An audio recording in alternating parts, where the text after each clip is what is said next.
Join me as I make over these oak nightstands. I'm going to pair them with a pine dresser, and they have a very similar drawer shape and style, but the nightstands are rough. But hey, look, I already earned 26 cents. Oh, there's a dime in there too. 36 cents is mine already, and I haven't even started.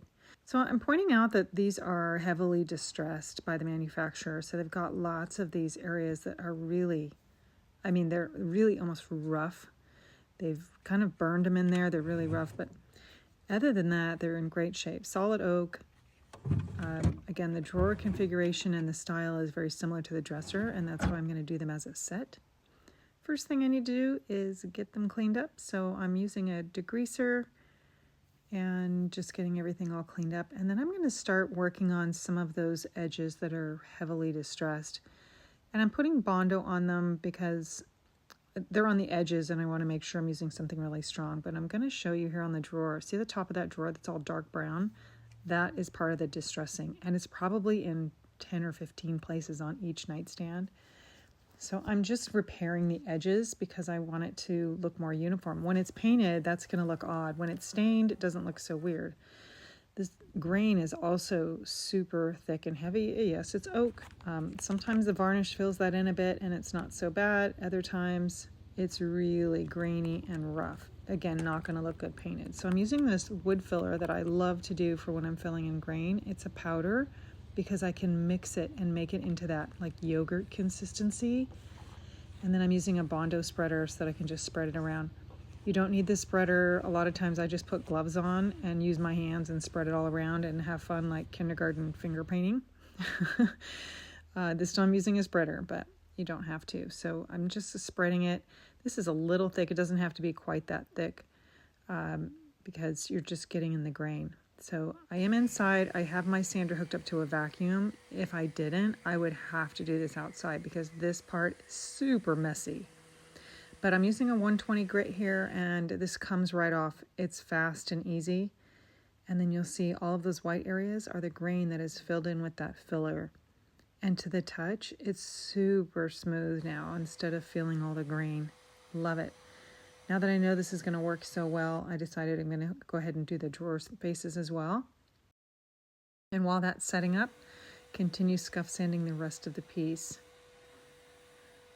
All right, same thing, sanding those down. The top drawer, however, has a frame around it, so my sander doesn't fit in there, so I've got to do the hand sanding. I've got a block that I'm using, and I've got a sanding net that's around it. You can't really see it, but I've got the vacuum handy because as I sand some and it makes a pile of dust, I just vacuum it away because, again, super messy, but huge changes in the finish just doing those simple things.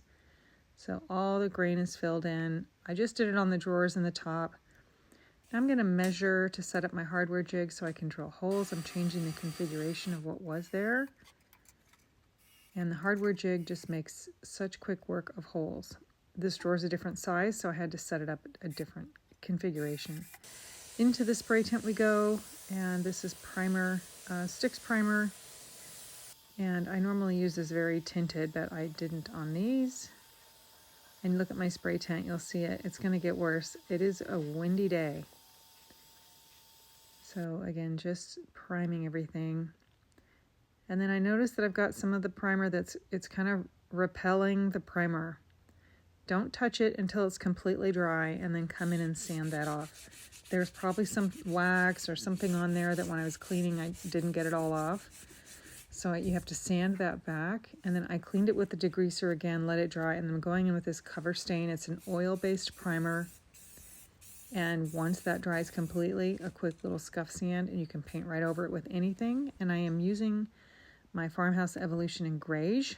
I love this color, and I just thought this whole set would look pretty good as a creamy color. And look at my spray tent. You see it flipping around in there? It is getting very windy. And I've taken the drawers out and I'm just painting and touching up behind the drawers since the sprayer doesn't reach back there. But I had to discontinue for the day and move everything back in because the wind was out of control.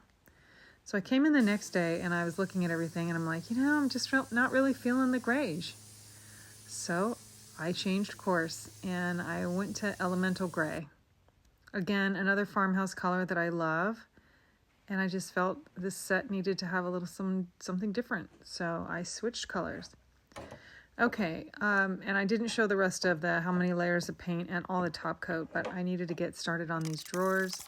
There is gunk in this drawer. I don't even want to know what it is, but I used my cardboard scraper to get it out and then a degreaser again to clean it.